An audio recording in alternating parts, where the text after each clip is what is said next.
નમસ્તે વિદ્યાર્થી મિત્રો, ગણિત ધોરણ 10 ચેપ્ટર નંબર 13 આંકડાશાસ્ત્રના આજના ઓબ્જેક્ટિવ લેક્ચરની અંદર હું ગોસાઈ કશ્યપ આપ સર્વનું મારી યુટ્યુબ ચેનલ કશ્યપ સર મેથ્સની અંદર હાર્દિક સ્વાગત કરું છું. વિદ્યાર્થી મિત્રો, આજના લેક્ચરની અંદર આપણે આંકડાશાસ્ત્રના ઓબ્જેક્ટિવ 25 ઓબ્જેક્ટિવ મોસ્ટ આઈએમપી એમની ચર્ચા આજના લેક્ચરમાં કરવી છે. આપણો ટાર્ગેટ ગુજરાત બોર્ડ દ્વારા જે પેપર લેવાય જેની અંદર સેક્શન એમાં 24 માર્કના પ્રશ્નો હોય છે, તો આપણો ટાર્ગેટ છે કે એની અંદર 24 માંથી 24 માર્ક જે છે એ આપણે કવર કરી શકીએ. તો આ સંપૂર્ણ દરેક ચેપ્ટરની સિરીઝની અંદર એ તમે જોડાયેલા રહેજો. ચેપ્ટરની અંદર આંકડાશાસ્ત્ર ચેપ્ટરનો ગુણભારની આપણે ચર્ચા કરી હતી કે ગુણભારની દ્રષ્ટિએ ચેપ્ટર આંકડાશાસ્ત્ર જે છે એ બોર્ડની અંદર ટોટલ 16 ગુણનું ચેપ્ટર છે. હવે આ 16 ગુણની અંદર ઓબ્જેક્ટિવ પણ એમાં ભાગ ભજવતા હોય, તો ઓબ્જેક્ટિવના માર્ક આપણે કપાવવાનો છે. એમના માટે આપણે જે છે એ ઓબ્જેક્ટિવ નંબર પહેલો એટલે કે પહેલાથી શરૂઆત કરીએ. લાસ્ટ બેઝિકના લેક્ચરમાં વાત કરી હતી મધ્યવર્તી સ્થિતિમાનના 3 માપ છે. એ 3 માપ કયા છે? તો કે મધ્યક છે, મધ્યસ્થ છે, બહુલક છે. પણ અહીંયા પ્રશ્ન જુઓ, નીચેનામાંથી કયું મધ્યવર્તી સ્થિતિમાનનું માપ નથી તો આપણો જવાબ જે છે એનો જવાબ કયો આવશે? ડી. ડી એટલે કોણ છે આની અંદર? તમે જુઓ, ડી એટલે વિસ્તાર. એટલે કે આનો જવાબ કોણ આવશે? વિસ્તાર. મધ્યવર્તી સ્થિતિમાનનું માપ નથી. કયું નથી? તો વિસ્તાર. ત્યારબાદનો બીજો પ્રશ્ન તમે જુઓ, નીચે આપેલા અનુમાનમાંથી કયું અનુમાન મધ્યવર્તી સ્થિતિમાનનું માપ બધા જ અવલોકનની કિંમત ઉપર આધાર રાખે છે? એવું કોણ છે કે જે બધા જ અવલોકનની કિંમતો ઉપર આધાર રાખે છે, કે જેને બધા જ અવલોકનની જરૂર પડે? તો શરૂઆતમાં પહેલો ઓપ્શન જે છે મધ્યક. તો મધ્યક જે છે એવો છે કે જેને બધાની જરૂર પડે, કારણ કે મધ્યકનું સૂત્ર આપણે ધોરણ 9 પ્રમાણે જોઈએ તો ધોરણ 9 પ્રમાણે મધ્યકનું સૂત્ર શું થાય? તો કે મધ્યક ધોરણ 9 પ્રમાણે એની અંદર આવે બધા જ પ્રાપ્તાંકોનો સરવાળો. બધા જ પ્રાપ્તાંકોનો સરવાળો અને છેદમાં આવશે પ્રાપ્તાંકોની કુલ સંખ્યા. પ્રાપ્તાંકોની કુલ સંખ્યા. તો મધ્યકને બધાની જરૂર પડે, બહુલકને બધાની જરૂર નથી. કેમ? તો કે બહુલક કોણ છે? તો કે જે પણ આપણે અવલોકન આપ્યા છે એમાંથી જે સૌથી વધારે વખત પુનરાવર્તન થયો એ કોણ છે? આપણી માહિતીનો બહુલક. તો બહુલકને દરેકની જરૂર નથી. ત્યારબાદ મધ્યસ્થ. મધ્યસ્થ એટલે શું થાય? મધ્યમાં હોય એવું. એટલે કે ઉદાહરણ તરીકે 1, 2, 3, 4 અને 5 હોય તો એનો મધ્યસ્થ એટલે જે સેન્ટરમાં હોય. આપણે વાત કરી હતી કે બંને બાજુથી કેન્સલ કરતા જવાના, જે વચ્ચે વધશે એ જવાબ. એટલે તરત તમને એમ થાય કે બેકી સંખ્યા હોય તો બેકી સંખ્યા હોય તો આની અંદર જે છે માની લઈએ કે આવું છે 1, 2, 3, 4, 5 અને 6. તો બંને બાજુથી એક એક કેન્સલ કરતા જાઓ. હવે જે બે સંખ્યા વધે આનું સેન્ટર જોવાનું. તો મધ્યસ્થને બધાની જરૂર નથી, અને માત્ર કોની જરૂર છે? વચ્ચેના સંખ્યાની. તો યાદ રાખજો, આની અંદર જવાબ આપણો કોણ આવશે? તો કે ઓપ્શન નંબર એ, મધ્યક. કેમ? તો કે મધ્યકને બધા જ અવલોકનની જરૂર પડે, કારણ કે ધોરણ 9 મુજબ આ જે સૂત્ર છે એ ધોરણ 9 નું છે. તો ધોરણ 9 મુજબ જે છે બધા જ પ્રાપ્તાંકોનો સરવાળો, એટલે કે ઉદાહરણ તરીકે જે છે આપણે ચર્ચા કરીએ તો 1, 2, 3, 4 અને 5 આપ્યા હોય, પ્રથમ 5 પ્રાકૃતિક સંખ્યા, અને આનો મધ્યક મેળવવાનો કે તો સૂત્ર પ્રમાણે મધ્યક એટલે x બાર. બધા જ અવલોકનનો સરવાળો 1 + 2 + 3 + 4 + 5 ના છેદમાં કોણ આવશે? કુલ સંખ્યા. એટલે કે કેટલી આવશે? 5. હવે વિચારો, 1 + 2 + 3 + 4 + 5 દરેકનો સરવાળો કરીએ તો 4 ને 5 9 ને 1 10 ને 5 15. તો 15/5 એટલે કે આનો જવાબ આવ્યો 3. તો MCQ જે છે એ પૂછાણો એવો હતો કે બધા જ અવલોકનની જે છે કિંમત ઉપર કોણ આધાર રાખે છે આ 3 માપમાંથી?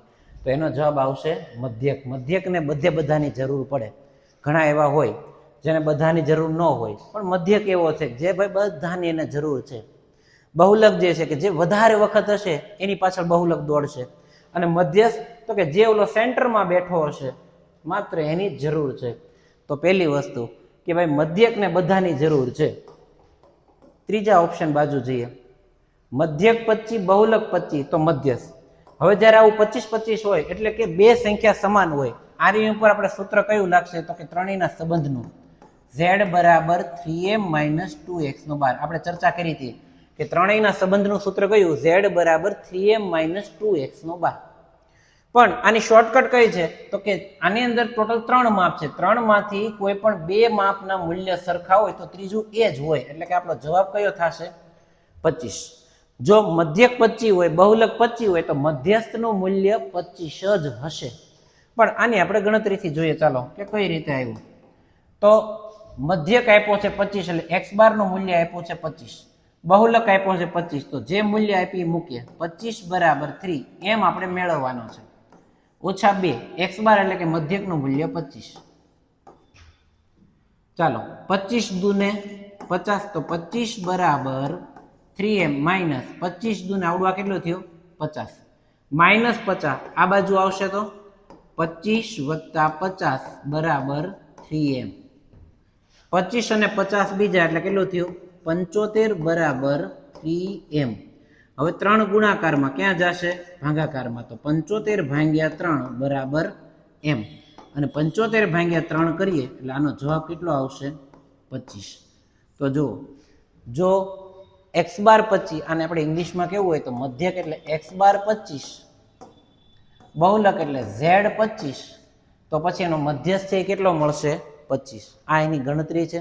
z બરાબર 3m માઇનસ 2x બાર એના ત્રણેયના સંબંધનું સૂત્ર. અને એની અંદર આપણે કિંમત મૂકીને જોયું તો x બારની જગ્યાએ 25, z ની જગ્યાએ 25, 25 દુ 50 માઇનસ છે બરાબરની પેલી બાજુ મોકલું તો પ્લસ 50 અને 25 નો સરવાળો એટલે 75. 3 ગુણાકારમાં છે ક્યાં જશે? ભાગાકારમાં. 75 ભાગ્યા 3 એટલે કેટલું આવશે? 25. તો આ એનો જવાબ. ચાલો ત્યારબાદ ચોથો પ્રશ્ન જોઈએ. ચડતા ક્રમમાં ગોઠવેલા અવલોકનો છે.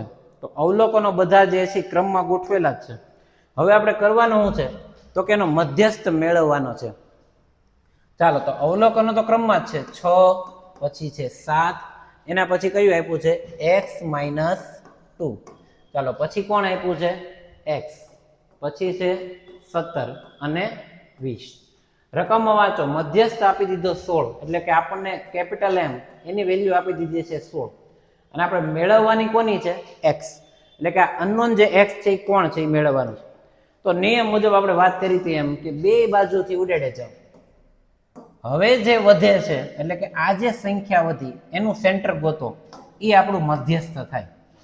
તો મધ્યસ્થ બરાબર મધ્યસ્થ m બરાબર આ તો બેકી સંખ્યા છે એટલે જો એકી સંખ્યા હોત તો ઈ જે વધે છે ઈ જ હોત, પણ બેકી સંખ્યા છે તો આનું પાછું સેન્ટર એટલે આનું અડધ્યું. તો આ બેયનો સરવાળો એને ભાગ્યા 2. કઈ રીતે મેળવું? બે બાજુથી કેન્સલ કરી જાવ. વચ્ચે જે બે વધે છે એનું અડધું કરો કારણ કે એનું આપણે સેન્ટર જોઈએ છે, પણ આપણા માટે x અનનોન છે તો એને આમ નામ રાખીએ. ચાલો મધ્યસ્થની વેલ્યુ જો રકમમાં આપી છે. કેટલી આપી છે? 16. તો મધ્યસ્થ બરાબર 16. આ x અને x આપણે સજાતીય પદો વિશે સમજ્યા છે. x અને x એક x હતો ને બીજો x આવ્યો તો કેટલા થઈ ગયા આવડા? 2x ઓછા 2 આખાના છેદમાં 2. એટલે ઘણા હરખાઈને બગડો ઉડાડી નાખે, પણ એમ ઉડે નહીં. તો આ બગડાને શું કરું? હું આની ભેગો જવા દઉં. તમને એમ થાય કે મારે તો ઉડાડવો જ છે તો બગડો આમાંથી કોમન કાઢો ને પછી ઉડાડો. ચાલો બગડો અહીંયા જાય તો 16 દુને 32 બરાબર કેટલું વધ્યું? 2x minus 2. માઇનસ 2 આ સાઈડ આવે તો કે પ્લસ 2. તો 32 ને 2 બીજા એટલે 32 માં 2 ઉમેરો તો કેટલા થશે આવડા? તો કે 32 ને 2 34 બરાબર 2x. ચાલો બે ગુણાકારમાં ક્યાં જશે? ભાગાકારમાં. તો 32 ને 2 34 એના અડધા, તો એ અડધા કરીએ એટલે x બરાબર કેટલો મળ્યો આપણને? 17. તો આ x બરાબર જે છે 17 એટલે એ છે માહિતીનો મધ્યસ્થ. આપણો જવાબ કયો આવશે? Answer C. કઈ રીતે મળ્યો? તો કે જે પ્રાપ્તાંકો આપ્યા હતા ચડતા ક્રમમાં ઓલરેડી ગોઠવેલા હતા એટલે આપણે કોઈ ગોઠવવાની જરૂર પડી નહીં. દરેકને આપણે બંને બાજુથી કેન્સલ કરતા ગયા. હવે જે બે સંખ્યા વધી એનું સેન્ટર મેળવો એ જે મળે એ મધ્યસ્થ. તો એનું સેન્ટર એટલે આ બેયનો સરવાળો ભાગ્યા 2. x અને x નો સરવાળો 2x ઓછા 2/2. બે ભાગાકારમાં હતા ગુણાકારમાં 16 દુ ને 32 બરાબર 2x માઇનસ 2. હવે માઇનસ 2 પેલી બાજુ જાય તો પ્લસ 2. તો 32 ને 2 બીજા એટલે 34 અડધા કરો એટલે 17. કોઈ આપેલ આવૃત્તિ માટે મધ્યસ્થ આપ્યો છે 13.2. હવે જો આની અંદર સરખા મૂલ્ય નથી તો આપણે લખી લઈએ કે અહીં આપણને મધ્યસ્થ આપ્યો છે એટલે કેપિટલ M આપ્યો છે 13.2 અને મધ્યક એટલે x12 આપ્યો છે 15.3. તો મારે કોણ મેળવવાનું છે? Z. તો આપણી પાસે સૂત્ર છે, સૂત્ર તમને હવે યાદ રહી ગયું છે. સૂત્ર કયું છે? Z is equal to 3m minus 2x². Z is equal to 3m minus 2x². ચાલો 3 ગુણ્યા m એટલે 13.2 ઓછા 2 ગુણ્યા x12 એટલે 15.3. ચાલો m એટલે 13.2 અને x12 એટલે 15.3. ચાલો 13.2 નો ગુણાકાર 3 સાથે કરીએ તો શું થશે ચેક કરીએ. 3 દુ ને 6 પછી પોઈન્ટ જેમ છે એમ 3 તેરી 9 અને 3 એકા 3. તો આનો ગુણાકાર કેટલો આવ્યો? 39.6. કેટલો આવ્યો? 39.6. ચાલો ત્યારબાદ 15.3 જે છે એનો ગુણાકાર 2 સાથે કરીએ તો 3 દુ ને 6 વચ્ચે પોઈન્ટ આમ નામ 5 દુ 10 10 અને વધી પડી 1 2 એકા 2 ને 1 3. તો આનું કેટલું આવ્યું? 30.6. હવે આ જે ગુણાકાર કર્યો એ ગુણાકારમાં 39.6 મળ્યા અને ઓલામાં મળ્યા 30.6. ચાલો બાદબાકી છે તો બાદબાકી કરીએ. 6 માંથી 6 જાય તો 0, 9 માંથી 0 જાય તો 9 અને 3 માં 3 જાય તો 0. તો આનો Z જે છે એ આપણને એક્ઝેક્ટ કેટલો મળ્યો? 9. ચાલો ઓપ્શનની અંદર ઓપ્શન નંબર ડી એટલે કે કેટલો છે? 9. Option number D 9. તો આ ગણતરીના આધારે આપણને માહિતીનો કોણ મળ્યો? Z. Z કેટલો મળ્યો? 9. પ્રશ્ન નંબર 6 ની અંદર જોઈએ અને પ્રશ્ન નંબર 7. તો પ્રશ્ન નંબર 6 ની અંદર ચર્ચા કરીએ તો આપણે આના પહેલા લેક્ચરની અંદર તમે જો હજી ન જોયો હોય તો આની લિંક તમને જે છે આ જ વિડીયોના ડિસ્ક્રિપ્શનની અંદર આપેલી છે. એની અંદર જોજો કે અમે બહુલક વર્ગની એક બેઝિક શોર્ટકટ આપી છે કે બહુલક વર્ગ નક્કી કેમ થાય. તો કે આપેલા આવૃત્તિ જે છે એમાંથી સૌથી મોટી આવૃત્તિ પસંદ કરો. આ જે સૌથી મોટી આવૃત્તિ હોય એ મોટી આવૃત્તિની અંદર 25 છે, કારણ કે બાકી કોઈ સંખ્યા નથી. તો 25 ની ઉપર જે આપેલી હોય એ આપણો થાય બહુલક વર્ગ એટલે કે આપણો આન્સર ડી કયો થશે? 60 થી 80. તો આ 60 થી 80 જે છે એ આપણા દાખલાનો કોણ છે? બહુલક વર્ગ. ત્યારબાદ 7મા ની અંદર તમે જુઓ 40 થી 50 ની સંશય આવૃત્તિ. તો પહેલા માહિતીને હું ઊભા ફોર્મમાં લખી નાખું. 20 થી 30, 30 થી 40, 40 થી 50, 50 થી 60 અને 60 થી 70. બાજુમાં એની આવૃત્તિ લખું 10, 15, 15, 20 અને 10. હવે આનો CF બનાવવો હોય તો આપણે ચર્ચા કરી હતી કે CF બહુ સહેલો છે. કઈ રીતે? પેલું જેમ છે એમ, પેલું જેમ છે એમ. હવે ક્રોસ સરવાળા તો 10 અને 15 નો સરવાળો કેટલો થશે? 25. 25 અને 15 નો તો 25 ને 5 30 ને 10 40. 40 અને 20 નો સરવાળો 60. 60 અને 10 એટલે 70. તો તમને અહીંયા 40 થી 50 ની સંશય આવૃત્તિ માંગી છે. દાખલો નથી ગણવાનો કીધો, માત્ર તમને એમ કીધું છે કે એનો CF કોણ છે. તો અત્યારે આનો જવાબ કેટલો આવશે? 40. ઓપ્શન સી જવાબ આવશે 40. પ્રશ્ન છે કે દાખલામાં તમે એમ કહેતા હતા કે એની ઉપરનો લેવાનો. ઈ જ્યારે આપણે મધ્યસ્થનો દાખલો ગણતો હોય અને એની ગણતરી કરતા હોય ત્યારે તમારે કયો લેવાનો છે? 25 લેવાનો. પણ અહીંયા પ્રશ્ન જે છે 40 થી 50 ની તમને એમ પૂછ્યું છે કે એની સંશય આવૃત્તિ કઈ છે. તો અત્યારે 40 થી 50 ની સંશય આવૃત્તિ જે છે એની સંશય આવૃત્તિ જે છે એ કેટલી છે? 40. તો આનો જવાબ કેટલો આવશે? 40. ચાલો ત્યારબાદ પ્રશ્ન નંબર 8. Z minus M. હવે આમના માટે જે છે અમે એક બહુ બેઝિક શોર્ટકટ આપી હતી. પરીક્ષાની અંદર જો તમને આ પૂછાય Z માઇનસ M બરાબર ખાલી જગ્યા M ઓછા x12. આના પછી તે ક્યાંક તમને આ પ્રશ્ન પણ જોવા મળશે. Z ઓછા x12 ઇઝ ઇક્વલ ટુ ખાલી જગ્યા M માઇનસ x12. તો આના માટે હું મારા વિદ્યાર્થી મિત્રોને એક શોર્ટકટ આપું છું કે આ પ્રશ્ન તમે જુઓ. આ પ્રશ્નની અંદર બેની અંદર ખાલી માત્ર ફેરફાર જે છે અહીંયા છે. જો આમાં M છે અને આની અંદર x12 છે. આની ગણતરી લાંબી થાય, પણ આપણે ઓબ્જેક્ટિવના લેક્ચરની અંદર ગણતરી લાંબી થતી હોય એ આપણે ગણવું નથી. આપણે શોર્ટકટની રીતે આનો જવાબ કઈ રીતે આવે અને પરીક્ષાની અંદર તમને યાદ આવી જાય કે મને આ સરે જે છે કશ્યપ સરે મને આ રીતે શીખવાડ્યું હતું અને મને એ યાદ રહી ગયું. તો આ પરીક્ષામાં જો પૂછાય તો યાદ રાખજો, આ z - m બરાબર m - x બાર આવું આપેલું હોય તો આ જે છે આને મારે લખવું હોય તો કેમ લખાય? m. તો આ m ની અંદર અક્ષર કેટલા છે? 2. તો યાદ રાખજો આનો જવાબ 2. આનો જવાબ 2. શોર્ટકટ ફરીથી યાદ રાખજો, અહીંયા જે છે m અક્ષર કેટલા છે? 2. તો આનો જવાબ 2. આને આપણે x બાર ની વાત, આને ખાલી લખવું હોય આને, તો આને હું કેમ લખું? તો કે આને લખાય x. તો આ x ના અક્ષર કેટલા? 1, 2 અને 3. તો આનો દાખલો આવશે તો આનો જવાબ 3. કોઈ મૂંઝાવાનું નથી વિદ્યાર્થી મિત્રો, યાદ રાખજો પરીક્ષામાં આ પૂછાય છે, ઘણી વખત પૂછાય છે. અહીંયા તમારે ફરક ખાલી માત્ર આ બંને, બાકી બધું સેમ છે, જોઈ લો.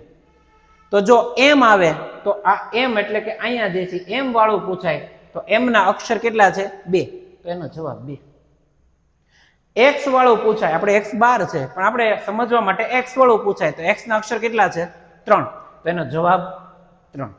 બહુ સિમ્પલ ટ્રીક આપી છે તમને, આ કદાચ યાદ તમને રહી જશે. તો આપણો અહીંયા જે છે કોણ છે? m.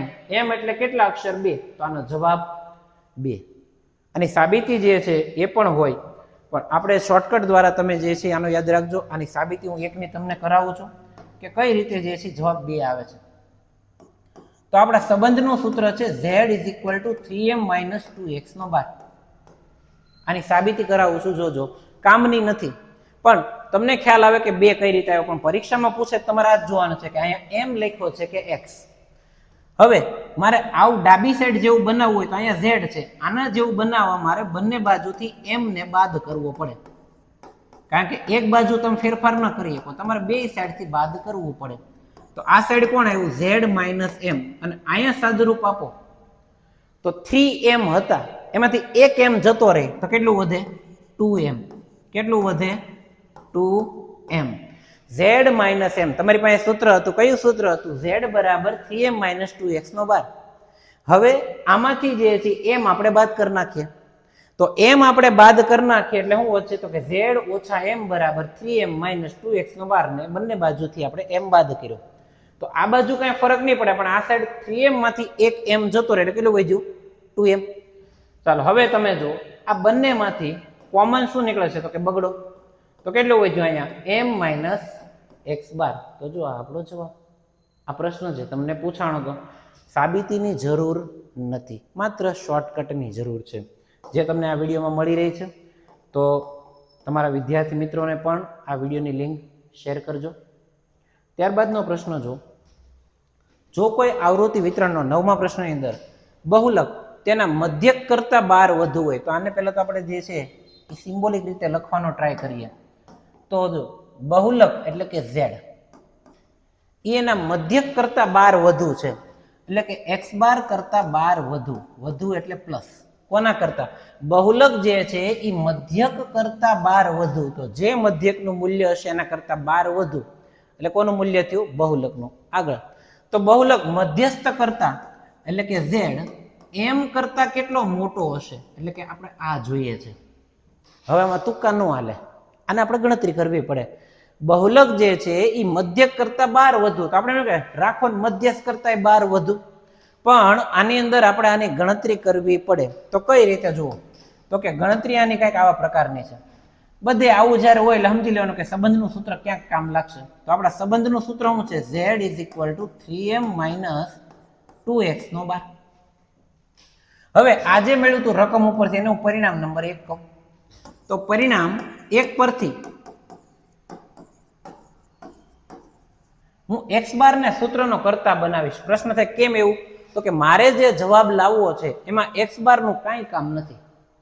મારે જે જવાબ લાવવો છે એમાં x² નું કાંઈ જ કામ નથી, એટલે હું x² ને સૂત્રનો કરતા બનાવું. તો આ +12 છે, આ સાઈડ આવે તો માઇનસ. પ્રશ્ન થાય આમ કેમ લખ્યું? આમ ન લખાય, એમ લખીએ. +12 છે, આ સાઈડ આવે તો -12. તો આ સાઈડ કોણ વધ્યું? x². ચાલો તો આ x² નું મૂલ્ય એ આપણે અહીંયા આને 2 નામ આપી દઈએ, સમીકરણ 2. ચાલો તો x² નું મૂલ્ય સમી 2 માં મૂકતા તો કામ શું કર્યું આપણે? તો કે સંબંધના સૂત્રનો ઉપયોગ કર્યો, જે માહિતી આપી હતી એ લખી. આપણે અહીંયા ઝેડ અને એમ ની જરૂરિયાત છે, એક્સ ની જરૂરિયાત નથી, એટલે સૂત્રનો કરતા બનાવ્યો. આગળ જોયા કરો હજી. સૂત્રનો કરતા બનાવ્યો તો +12 હતો, આ સાઈડ આવે તો માઇનસ. હવે એને હું આમાં મૂકી દઉં એટલે આ થઈ ગયું ઝેડ બરાબર 3m - 2. એક્સ બાર ની જગ્યાએ કોણ આવશે? તો કે ઝેડ -12. કોણ આવશે? ઝેડ -12. તો હવે આપણું આખું તમે જોઈ લો, હવે જે આ સ્વરૂપ છે એ ઝેડ અને એમ માં આવી ગયું. ક્યાં આવી ગયું? ઝેડ અને એમ માં. એક્સ બાર વાળું પદ નીકળી ગયું. આપણે જે જવાબ લાવવો છે એમાં ઝેડ અને એમ વાળું પદ જ છે. ચાલો અંદર ગુણ્યાને, તો ઝેડ = 3m. ચાલો અંદર ગુણો તો આવડું આ થઈ જશે -2z. ફરીથી ઓછે ઓછે વત્તા 12 દુને કેટલા થશે? 24. ચાલો જવાબની આપણે નજીક જઈ રહ્યા છીએ. ઝેડ એક બાજુ છે ને આ બાજુ એમ વાળું રાખવું છે અને સંખ્યા રાખવી. તો -2z છે, આ સાઈડ લઈ લઉં તો +2z, અને આ સાઈડ કેટલું વધ્યું? તો કે 3m, અને વત્તા 24 વધ્યા. ચાલો z વત્તા 2z. એક z આપણી પાસે હતો, fz ની વાત નથી. એક z આપણી પાસે હતો અને બીજા 2 z આપણને મળે, તો આ z કેટલા થયા? 3 થયા. અને આ બાજુથી જો હું 3 કોમન કાઢું તો અહીંયા કેટલું વધે? m. કેટલા? 24. તો કે 8 × 24, તો આ થાય m + 8. ચાલો 3 ગુણાકારમાં ક્યાં જશે? ભાગાકારમાં. પણ તમને એમ થાય કે માર સાહેબ નથી મોકલવા, એમ અહીંથી મને ખબર પડી ગઈ કે આ 3 ગુણાકારમાં ક્યાં જાય? ભાગાકારમાં. તો અહીંથી આ તગડો કેન્સલ. ફરીથી કઈ રીતે ઉડાડ્યો? આ 3 ગુણાકારમાં ભાગાકારમાં ગયો એટલે નીચે ગયો, તો તગડો કેન્સલ. તો વધ્યું કેટલું? z બરાબર m + 8. તો આ જે છે એ આપણો જવાબ. એટલે કે કોણ છે જવાબ? 8. એટલે કે ઓપ્શન નંબર બી. આપણો જવાબ કોણ છે? ઓપ્શન નંબર બી.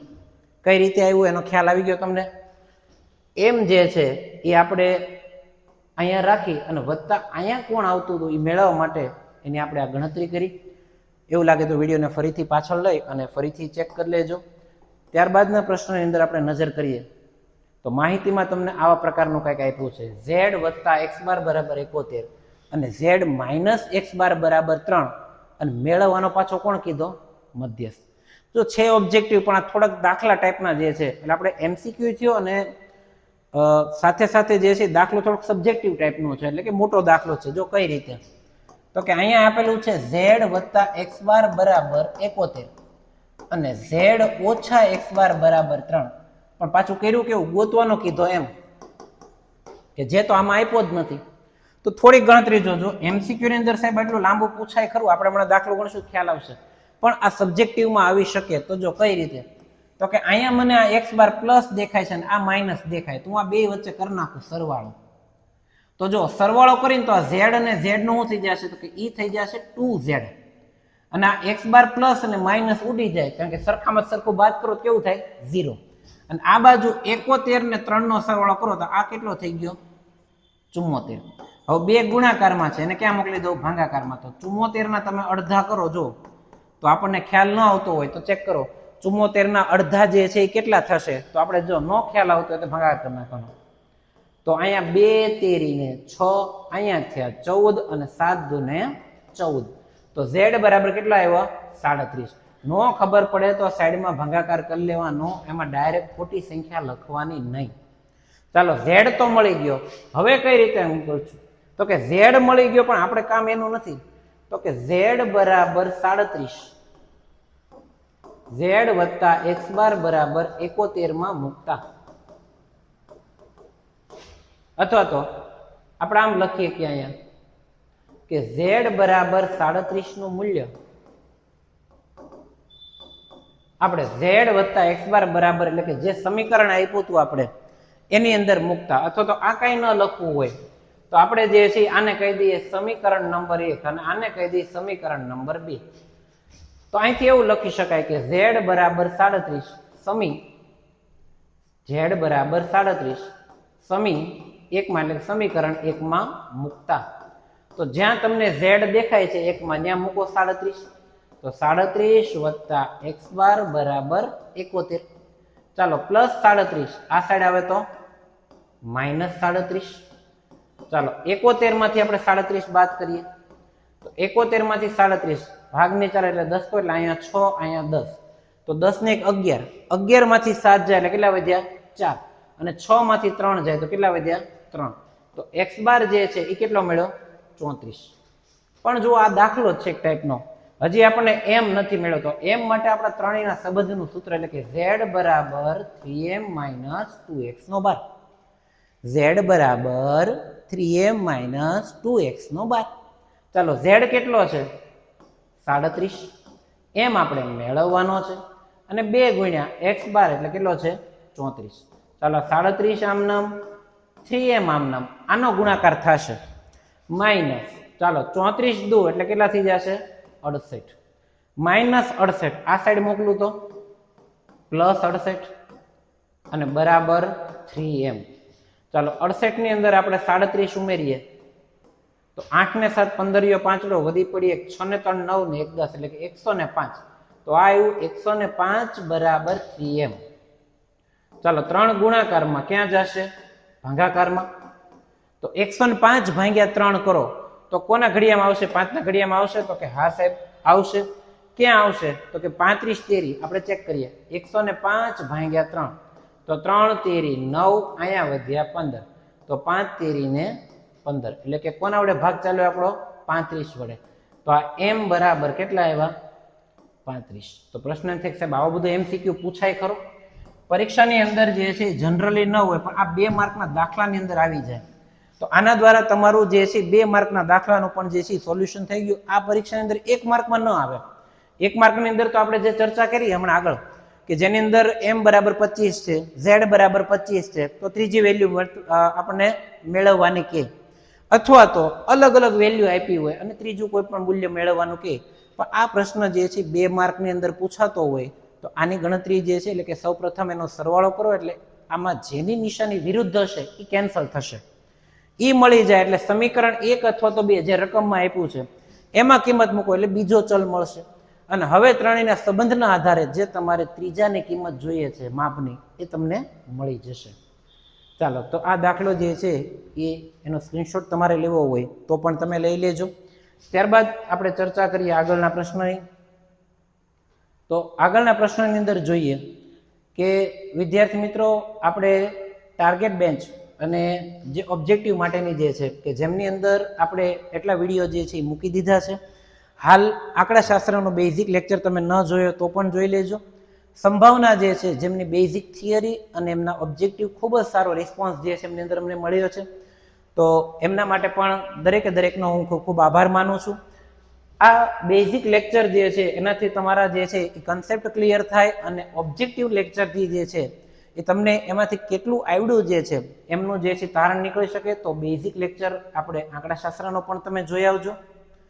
હવે બહુલક માઇનસ મધ્યક, તો આની અંદર હું તમને જવાબ નથી આપતો. આપણે હમણાં જ જે છે આની ચર્ચા આગળ કરી હતી કે આ પ્રશ્નને ઇંગ્લિશ વર્ઝનમાં લખું તો z - x બાર બરાબર ખાલી જગ્યા m - x બાર. તો આનો જવાબ તમે જ કહો કે આનો જવાબ વિદ્યાર્થી મિત્રો કયો હોઈ શકે? તો કે સાહેબ અહીંયા x આપ્યો છે એટલે આના અક્ષર થાય 1 2 ને 3. તો સાહેબ 3 જ્યાં ઓપ્શનમાં હોય ક્યાં છે સાહેબ? તો જ્યાં ઓપ્શનમાં હોય એ આપણો જવાબ. તો સાહેબ આપણો ઓપ્શનનો જવાબ જે છે એ C. લખી જ નાખવાનું, મૂંઝાવાનું નથી. આવું પૂછાય એટલે એનો જવાબ 3. પણ પરીક્ષાવાળા ઘણી વાર કેવું કરે છે સ્ટાન્ડર્ડ વાળા માટે આના આધારે પ્રશ્ન એકવાર આવો પૂછો તો z - x બાર ના છેદમાં m - x બાર બરાબર પ્રશ્નાચિહ્ન. ઘણી વાર એમ થાય સાહેબ આવું કંઈ શીખવાડ્યું જ નથી. તો જો આનો જવાબ આપણે કેટલો આવે છે 3. હવે વિચાર કરો 3 આની યાર કયા સંબંધે છે? ગુણાકારના. આ ગુણાકારમાં છે ક્યાં આવે? ભાગાકારમાં. તો z - x બાર ના છેદમાં m - x બાર બરાબર કેટલો આવ્યો 3. તો જો આવું પૂછાય તો આનો જવાબ કયો આવે 3. જો આવું પૂછાય તો થોડુંક એનો ખ્યાલ રાખજો. ચાલો ફરીથી માહિતીની અંદર તમે જો માહિતીનો મધ્યસ્થ આપ્યો છે 20. તો m આપી દીધો છે 20. મધ્યક આપ્યો છે 10. તો x બાર આપી દીધો છે આપણને 10 અને z આપણે મેળવવાનો છે. ચાલો તો સૂત્ર આપણું z = 3m - 2x નો બાર. હવે તમને ખ્યાલ આવી ગયો હશે. હવે જે છે વિડીયોને તમે પોઝ કરી અને આ જાતે ગણી અને આનો જવાબ તમે કોમેન્ટ કરજો કે આનો જવાબ તમારે કેવો આવ્યો. આ હું ગણાવતો નથી, માત્ર તમારે જે છે m ની કિંમત મૂકવાની છે, x બારની કિંમત મૂકી અને આનું સિમ્પ્લિફિકેશન સાદુરૂપ આપો. આ 4 ઓપ્શનમાંથી તમારે કોઈ પણ જવાબ આવે તો એને તમે ચેક કરી લેજો તમારો સાચો છે કે ખોટો. હવે આગળ વધીએ. એક બોલર દ્વારા જે છે ક્રિકેટ મેચની અંદર નીચે પ્રમાણેની જે વિકેટ લેવામાં આવે તો માહિતીનો બહુલક. માહિતી જુઓ કેવી છે, અવર્ગીકૃત. આવી બધી માહિતી છે એને કેવી કહેવાય? અવર્ગીકૃત કહેવાય. અવર્ગીકૃત એટલે કે જેમાં વર્ગ પાડ્યો નથી. અને તમે જો આગળનો લેક્ચર જોયો હોય જેની અંદર આપણે લખ્યું હતું કે ઉદાહરણ તરીકે 5 થી 10, 10 થી 15, 15 થી 20, આ બધાને કહેવાય વર્ગીકૃત. અને કેવા કહેવાય? વર્ગીકૃત. અને ઓલાને કેવા કહેવાય? અવર્ગીકૃત. તો આ બધાને અવર્ગીકૃત. અવર્ગીકૃતનો બહુલક મેળવવા માટે આપણને ખબર છે, મેં તમને શીખવાડ્યું કે માહિતીમાં વધારે વખત કોણ છે? તો કે સાહેબ જો એક બગડો અહીંયા છે, એક અહીંયા છે ને અહીંયા છે. એટલે કે બગડો 3 વાર છે, તગડો 2 વાર છે. તો સૌથી હાઈએસ્ટ કોણ છે? બગડો. તો આનો જવાબ શું થશે? માહિતીનો બહુલક કોણ થશે? તો કે માહિતીનો બહુલક સાહેબ થશે 2. જે પ્રાપ્તાંક આપેલા અવલોકનમાં સૌથી વધારે વખત પુનરાવર્તન પામતું હોય એ આપણા માહિતીનો કોણ છે? બહુલક. તો આનો જવાબ કેટલો આવશે? 2. ચાલો આગળ વધીએ. પ્રથમ 10 પ્રાકૃતિક સંખ્યાનું સરેરાશ. તો સરેરાશ આપણે જે છે ધોરણ 9 માં આપણે સંખ્યા આપણે શીખ્યા હતા કે મધ્યક જે છે, આ મધ્યકનું બીજું નામ જે છે એ છે સરેરાશ, અને હજી એક નામ છે એ છે સરાસરી. મધ્યકનું એક નામ જે છે એ સરેરાશ, અને હજી એક નામ જે છે એ છે સરાસરી. હવે તમે જુઓ સરેરાશ એટલે કે મધ્યક કઈ રીતે મળો? તો પ્રથમ 10 પ્રાકૃતિક સંખ્યા કીધી છે. એટલે કે અહીંયા અવલોકન કયા આપ્યા છે? 1, 2, 3, 4, 5, 6, 7, 8, 9 અને 10. આ 10 અવલોકનનો સરેરાશ એટલે કે એનો આપણે શું ગોતવાના છે? મધ્યક. તો યાદ કરો ધોરણ 9 પ્રમાણે મધ્યકનું સૂત્ર અંશમાં દરેકે દરેક પ્રાપ્તાંકોનો સરવાળો છેદમાં એની કુલ સંખ્યા. એટલે કે અંશની અંદર કોણ આવશે? 1 + 2 + 3 + 4 + 5 + 6 + 7 + 8 + 9 + 10. આખાના છેદની અંદર કુલ સંખ્યા. તો કુલ કેટલી થઈ? 10. ચાલો 1 થી જે 10 સંખ્યા હોય પ્રથમ એ 10 સંખ્યાનો સરવાળો. હવે આના માટેનું એક શોર્ટકટ સૂત્ર છે. કોઈ પણ ક્રમિક સંખ્યાનો સરવાળો કરવો હોય તો એનું સૂત્ર આવું છે, n+1/2. આવું તમે 5મા ચેપ્ટરમાં શીખશો. n+1/2. તો આપણને આળસ ચડતી હોય આમ પ્રથમ 10 નો સરવાળો કરતા, 10 + 9 + 8. તો n એટલે કે 10 આપ્યા છે. તો 10 + 1 એટલે 11/2. તો આના અડધા 5, 11 × 5 = 55. તો તમે બધા આનો સરવાળો કરો ઉપરનો, એ કેટલો થતો હશે? 55. કુલ કેટલા છે? 10. તો આનો જવાબ કેટલો આવ્યો? 5.5. એટલે કે આપણો આન્સર કયો છે? Option A 5.5. આ જે સૂત્ર જે છે પ્રશ્ન આ ફટાફટ સમજી દીધું, ખબર ન પડી.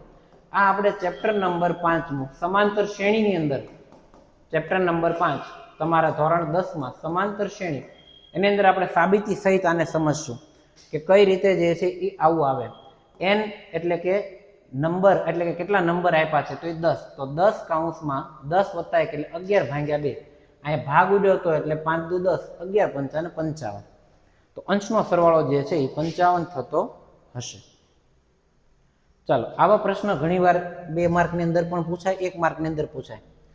સિગ્મા fi જોતા ખ્યાલ આવવો જોઈએ કે આ કયું સૂત્ર છે? તો કે આ જે છે એ પ્રત્યક્ષ એટલે કે સાદી રીતનું સૂત્ર છે. તો સાદી રીતનું સૂત્ર શું છે? x બાર બરાબર સિગ્મા fi ના છેદમાં સિગ્મા fi. ચાલો રકમમાં મને કઈ વેલ્યુ આપી છે? તો કે fi ની આપી છે 245, અને છેદમાં સરવાળો કેટલો આપ્યો છે? 100. તો 245 ભાગ્યા હું 100 કરીશ તો કેટલું આવશે? તો કે સાહેબ 2.45 આવે. કેમ? તો કે 2 ડગલા આ બાજુ. તો આ દાખલાનો માહિતીનો મધ્યક કેટલો મળ્યો? 2.45. એટલે કે આ x બાર જે છે એ કેટલો મળ્યો? 2.45. આપણે ખાલી જગ્યા જે છે એ શરૂ થઈ ગઈ, જેની અંદર અહીંયા લખ્યું છે 2.45. તો ખાલી તમને ખ્યાલ એ જ આવવો જોઈએ કે તમારે કરવાનું શું છે. એ નથી ખબર પડતી એટલે જ તમારા સંપૂર્ણ આખો વિડીયો જોવાનો છે કે આની અંદર તમારે fi દેખાણું, xi દેખાણું એટલે સાદી રીતનું સૂત્ર મૂકી જે કિંમત આપી છે એ મૂકો. ભાગ્યા 100 છે એટલે કોઈ ભાગાકાર કરવાની જરૂર નથી. 2 ડગલા ચાલવાના છે, જ્યાં 2 ડગલે પહોંચી એટલે અહીંયા જે છે એ પોઈન્ટ, એટલે કે 2.45 આપણો જવાબ. 30 થી 40 ની મધ્ય કિંમત. તો જો આ બહુ ઈઝી દાખલો છે, આને ગણતરીની જરૂર નથી. 30 થી 40 વચમાં કોણ આવે? 35. તો આનો જવાબ કયો થશે? 35. આવું પરીક્ષામાં પૂછાઈ ગયેલું છે. 30 થી 40 ની વચમાં કોણ છે? 35. ચાલો આગળ વધીએ. જોડકું છે. જોડકાની અંદર તમે જો x બાર બરાબર a પ્લસ, પહેલા તો આ કઈ રીતનું સૂત્ર છે? આ કોઈ તો કે આ જે છે એ પદ વિચલનની રીત છે. કઈ રીતનું સૂત્ર છે? પદ વિચલનની. એમાં મેં તમને કીધું હતું યુઆઈ નું સૂત્ર લખાયું હતું. આપણે એની ગણતરી નથી કરવાની, સૂત્રની આધારે મૂકી અને ગણતરી નથી કરવાની, એની શોર્ટકટ મેં તમને શીખવાડી છે. પણ સૂત્ર પૂછે તો આનું સૂત્ર વિદ્યાર્થી મિત્રો તમને એ લાગે છે કે બી? તો કે આનું સૂત્ર જે છે એ કયું છે? એ. યુઆઈ નું સૂત્ર છે xi minus a upon h. xi minus a upon h. ચાલો એના પછીનો પ્રશ્ન જે છે એ જોઈએ, જેની અંદર તમે જુઓ સેમ પ્રશ્ન છે પણ અહીંયા થોડુંક ફેરફાર છે. આમની અંદર x બાર આપ્યો છે સિગ્મા fi, પણ આ ગોતવાનું છે. તો સૂત્ર કયું આપણું સાદી રીતનું હમણાં જ ચર્ચા કરી, સિગ્મા fi xi ના છેદમાં સિગ્મા fi. ચાલો x બાર ની વેલ્યુ આપી છે, કેટલી આપી છે? 6.45. સિગ્મા fi xi ખબર નથી, મેળવવાનો છે આપણે, અને છેદમાં આપ્યા છે 100. ચાલો 100 ભાગાકારમાં છે તો ક્યાં જશે? ગુણાકારમાં. તો આ 6.45 જે છે એની અરે ગુણાકારમાં એટલે કે ગુણ્યા 100, એટલે કોની વેલ્યુ મળશે આપણને? fi xi ની. કોની વેલ્યુ મળશે? fi xi ની. હવે આ જે 6.45 છે એને હું છૂટા પાડી દઉં તો 645 ના છેદમાં 100 એને ગુણ્યા 100 બરાબર સિગ્મા fi xi. એટલે કે આ જે 6.45 હતા એને હું છૂટું પાડું તો 645 છેદમાં 100. આ બંને બાજુથી 100 કેન્સલ, તો આપણો જે જવાબ જે છે એ જવાબ કેટલો છે? 645. એટલે કે આપણો આન્સર કયો થશે? ખાલી જગ્યાની અંદર 645. ચાલો કોઈને કઈ તકલીફ હોય તો તમે જે છે એ આપણો મોબાઈલ નંબર તમને આપેલો છે. જેમની પાસે હજી કદાચ આ જ વિડીયોમાં જોડાયેલા હોય તો એ નંબર સેવ કરી લેજો, અને વોટ્સઅપ મેસેજની અંદર તમે વોટ્સઅપ મેસેજ કરજો, જેથી કરીને તમને ગ્રુપમાં એડ કરી દઈએ, જેથી કરીને તમને વિડીયોની લિંક મળી જાય, ડાઉટ સોલ્વના પ્રશ્નો મળી જાય. તમારા કાંઈ ડાઉટ હોય તમે ગ્રુપમાં મૂકી શકો અને તમારું સોલ્યુશન થઈ શકે. તો એમના માટે તમારે જે છે આ નંબરનો સંપર્ક કરવાનો છે વોટ્સઅપ દ્વારા. ત્યારબાદનો પ્રશ્નની અંદર તમે જુઓ x બાર ઓછા મધ્યસ્થ, એટલે કે આને જે છે આપણે લખવું હોય તો x બાર ઓછા m ઇઝ ઇક્વલ ટુ 4 અને x bar plus m is equal to 140. પણ આમાં એક સારું કયું છે? m આપણને મેળવવાનો કીધો છે, જે આપણી પાસે આમાં છે. હવે જુઓ આની અંદર જે છે હું સરવાળો કરું છું આનો, તો સરવાળો કરીશ તો m કેન્સલ થઈ જશે, પણ મારે m ની વેલ્યુ જોઈએ છે. તો હું એવું કરું કે પરિણામ 1 અને 2 માં જે મોટું હોય એને ઉપર લખું. હવે પરિણામ 2 મને મોટું લાગે છે તો એને હું પહેલા લખું, એટલે કે x બાર વત્તા m બરાબર 140 અને x બાર ઓછા m બરાબર 4. મેં ખાલી આને ગાણિતિક રીતે લખ્યું. શોર્ટકટ કઈ છે એ જોઈએ. આની અંદર તમે જો સમીકરણ 2 મોટું હતું એટલે મેં પહેલા લખ્યું, આ નાનું હતું એટલે પછી લખ્યું. મારે m ને જીવતો રાખવો છે, એટલે કે અહીંયા અત્યારે m જીવતો રહે એમ નથી. જો હું સરવાળો કરું તો આ પ્લસ માઇનસ થઈને ઉડી જશે, પણ સરવાળાની જગ્યાએ જો બાદબાકી કરું, તમને બધાને ખબર છે કે બાદબાકી કરીએ એટલે નિશાની બદલાય, એટલે કે જે પ્લસ હોય એ માઇનસ થાય, માઇનસ હોય એ પ્લસ થાય, અને પ્લસ હોય એ માઇનસ. તો હવે આપણે બાદબાકીની અંદર અહીંયા જે કર્યું એ બે વચ્ચે આપણે શું કરીએ? એની બાદબાકી. તો બાદબાકીમાં નિશાની બદલે તો આ x કેન્સલ. હવે બાદબાકી કરીએ એટલે માઇનસ હતું એ પ્લસ થયું, તો એક m હતો ને બીજો m આવ્યો, તો m વત્તા m એટલે આનું કેટલું થઈ ગયું? 2m. m વત્તા m એટલે 2m, અને 140 માંથી 4 જાય તો આ કેટલું વધે? 136. હવે બે ગુણાકારમાં છે, ક્યાં જશે? ભાગાકારમાં. તો 136 ભાગ્યા 2, તો આપણે સાઈડમાં રફ કામ કરીએ. 136 ભાગ્યા 2 તો 6 ગુણ્યા 2 એટલે 12. અહીંયા વધ્યા 16 અને 2 ગુણ્યા 8 એટલે કેટલા થાય? 2 8 ને 16. તો આના અડધા કરીએ તો આ અડધા કેટલા થયા? 68. એટલે કે દાખલાનો m કેટલો મળ્યો? 68. તો જો ઓપ્શન ની અંદર અહીંયા ખાલી જગ્યામાં છે 68, તો આનો જવાબ કેટલો આવ્યો? 68. ચાલો જોઈ લેજો. આની અંદર મોટામાંથી નાનું આપણે બાદ કર્યું એટલે નિશાની નીચે વાળાની બદલે પ્લસ હોય તો માઇનસ, માઇનસ હોય તો પ્લસ.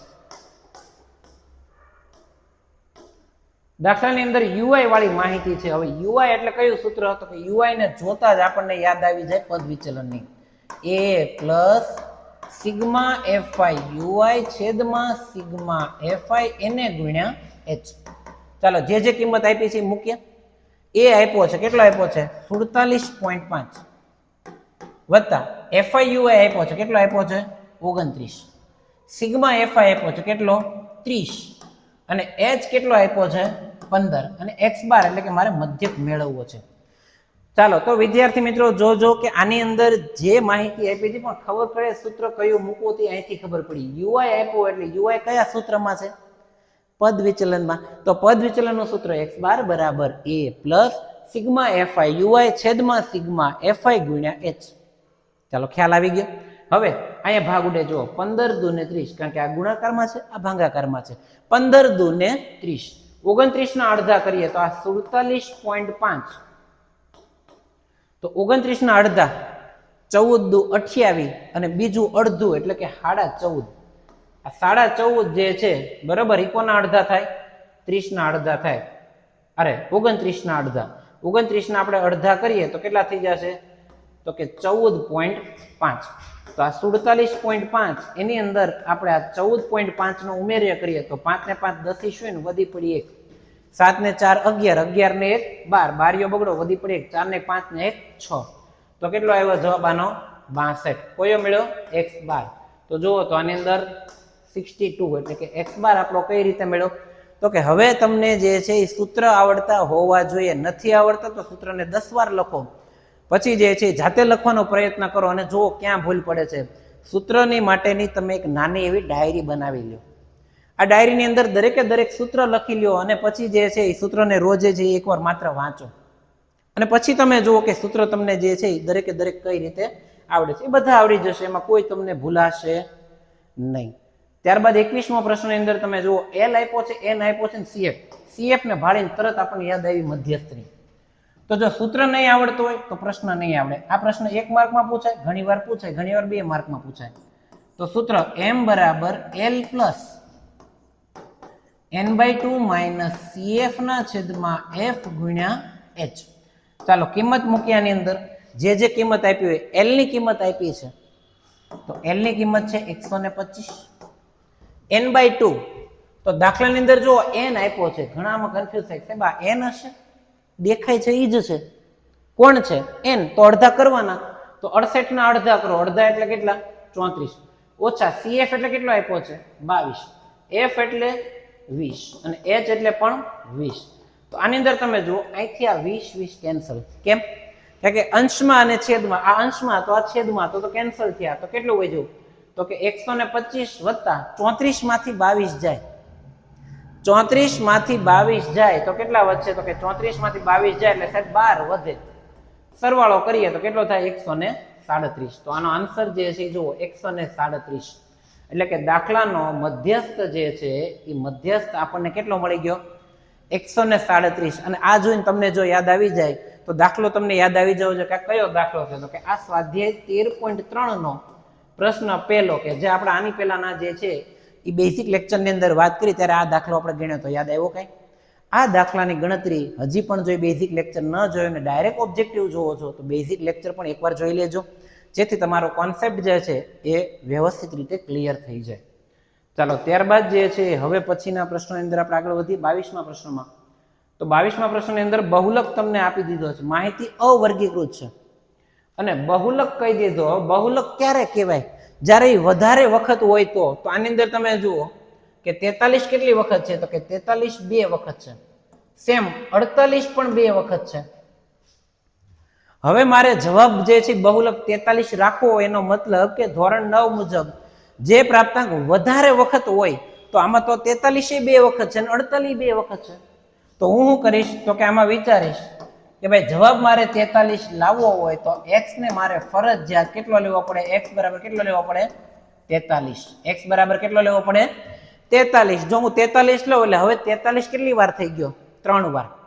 ફરીથી સમજો x બરાબર હું 43 લઉં જેથી કરીને જો 48 2 વાર હતો 43 પણ 2 વાર હતો. પણ દાખલાનો જવાબ બહુલક 43 ક્યારે આવે કે જ્યારે 43 વધારે વખત હોય. વધારે વખત પુનરાવર્તન હોય એટલે કે આપણે x ની જગ્યાએ હું 43 લઉં પણ મને પ્રશ્નમાં પૂછ્યું છે x + 3. પ્રશ્ન થાય સાહેબ જવાબ જ નથી પણ તમને માંગ્યું છે કયું જુઓ x + 3 તો x કેટલો મળ્યો 43. આ 43 માં 3 ઉમેરો એટલે કેટલા થાય 46. તો આ દાખલાનો જવાબ કયો આવશે? 46. કયો આવશે? 46. કઈ રીતે? 43 બહુલક લાવવા મારે x ને ફરજિયાત કેવો લેવો પડે? 43. ચાલો ખ્યાલ આવ્યો? આગળ વધીએ. 23માં પ્રશ્ન અંદર જુઓ, fi xi કયું સૂત્ર લાગશે? હવે તમે જોઈને કહી શકશો તો કે સાહેબ સાદી રીત એટલે કે પ્રત્યક્ષ. x બાર બરાબર સિગ્મા fi xi ના છેદમાં સિગ્મા fi. ચાલો fi xi ની વેલ્યુ કેટલી આપી છે? તો કે 1295. સિગ્મા fi ની વેલ્યુ આપી નથી. અને x બાર કેટલો આપ્યો છે? તો કે x બાર આપ્યો છે 259. ચાલો fi xi ની વેલ્યુ છે, x બાર ની વેલ્યુ છે, તો x બાર ની વેલ્યુ 259.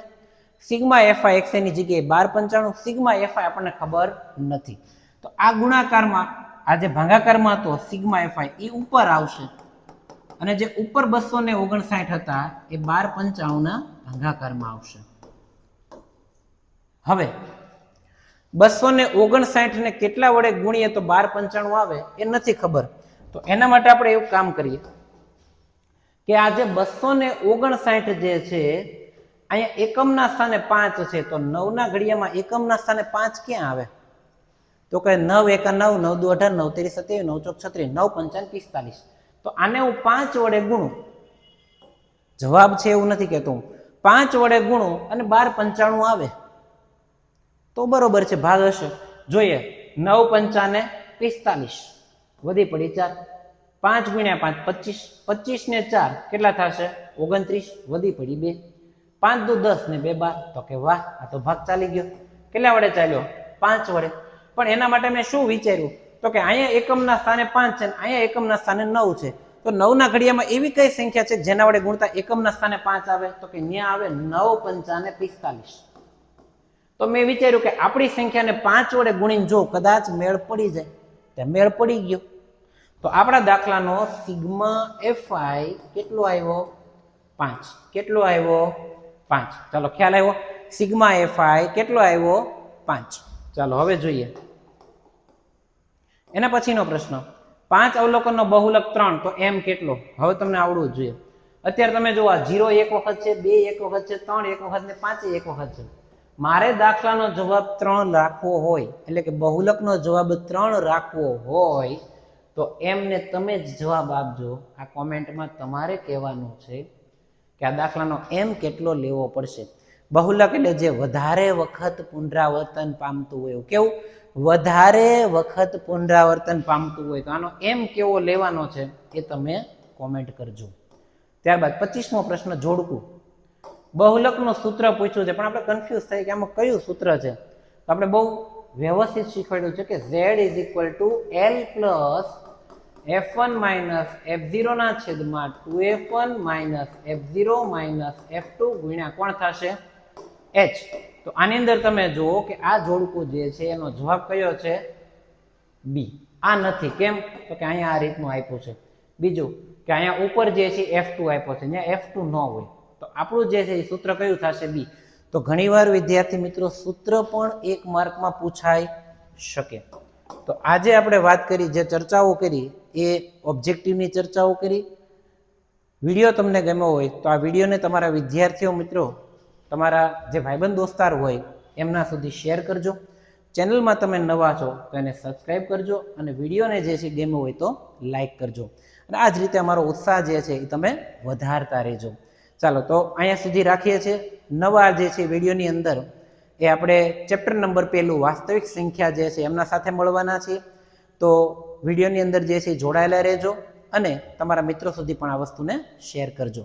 ચાલો, થેન્ક યુ સો મચ.